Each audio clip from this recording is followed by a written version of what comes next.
আসসালামু আলাইকুম। আমি এখন বানাচ্ছি খুবই মজার একটা শুটকির চানাচুর। এটা একটা ইন্দোনেশিয়ান খাবার, তৈরি করা খুব সোজা। আর যারা শুটকি পছন্দ করেন খেয়ে দারুণ মজা পাবেন। তো আসেন দেখি শুরু করা যাক।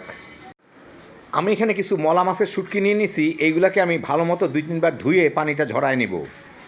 শুটকির গায়ে কিন্তু অনেক বালু থাকে, মাটিও থাকতে পারে, সেই জন্য ভালো মতো ধুয়ে নেওয়া উচিত।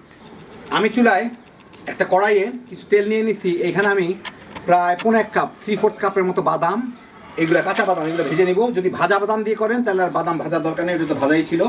এইগুলোকে আমি একটু ভেজে নিই। আমি লোয়ার মিডিয়াম আঁচে মাঝামাঝি ভাজতেছি বাদামগুলো, যাতে আসলেই ভাজা হয়, ঝট করে পুড়ে না যায়। এই মিনিট 2-3 মধ্যে বাদামটা ভাজা হয়ে গেলে আমি উঠে ফেলি বাদামটা তেল থেকে। এখন এই একই তেলে আমি কিছু মলা মাছের শুটকি ভালো মতো ধুয়ে তারপরে পানিটা ঝরা রাখছি, ওগুলাকে আমি একটু ভেজে নিব। এখানে আমার আরও 1 টেবিল চামচ তেল দিলাম। আমি আগে দিয়েছিলাম প্রায় 1 টেবিল চামচের মতো, এখন আরও 1 টেবিল চামচ দিলাম। 7-8 মিনিট ভালো, মানে লো আছে, লোয়ার মিডিয়ামের মাঝামাঝি আছে, ভালো মতো মচমচে করে ভেজে আমি এগুলোকে উঠাই নেই। এখন ওই একই তেলে আমি একটু পেঁয়াজ কুচি করে রাখছি, ওটা দিয়ে একটু ভেজে নিব। সাথে একটু রসুন কুচি আর একটু লাল মরিচের কুচি। এটা সাধারণত ওদের দেশে ইন্দোনেশিয়ার একটা লাল মরিচ দিয়ে করা হয়, পরিমাণে অনেক বেশি।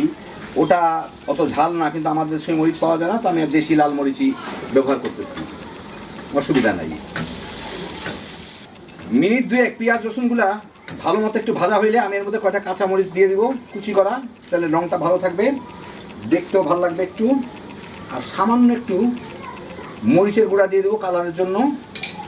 এর সাথে একটু মিলাই নিই তেলের সাথে, এই কয়েক সেকেন্ড নাড়াচাড়া করে নিই, ভাজা ভাজা হয়ে যাক।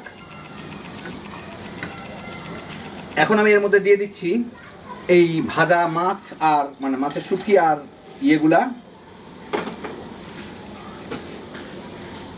তেলটা একটু চেঁচে পুচে দিয়ে দিই বাদাম টাদামের। একটু সবজির মশলা কিংবা নুডলসের মশলা এখন এর সাথে মিলাই নিলেই হলো ভালো মতো। একটু চুলার জালটা আমি লোয়েই রাখছি। আর আরেকটা জিনিস দিতে হবে, সেটা দিয়ে দিই, সেটা হচ্ছে একটু লবণ স্বাদ মতো নিয়ে ভালো মতো নেড়ে চেড়ে এটাকে মিনিট খানেক এই অল্প আঁচে ভেজে নিই। মিনিট খানেক ভেজে নিলাম। এখন আপনাদের একটু পরিবেশন করে দেখাচ্ছি ইন্দোনেশিয়ান শুটকি ভাজা বাদাম দিয়ে। তো এই দেখেন হয়ে গেল আমার দারুণ মজার শুটকির চানাচুর। আপনারা আপনাদের পছন্দ মতো যে কোনো শুটকি মাছ দিয়ে বানাইতে পারেন। ওরা সাধারণত অ্যানচোভি নামে একটা মাছ দিয়ে বানায় ইন্দোনেশিয়াতে।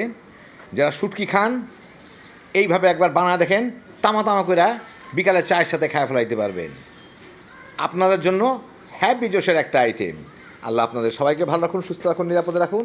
ইনশাল্লাহ বেঁচে থাকলে আবার দেখা হবে। আল্লাহ হাফেজ।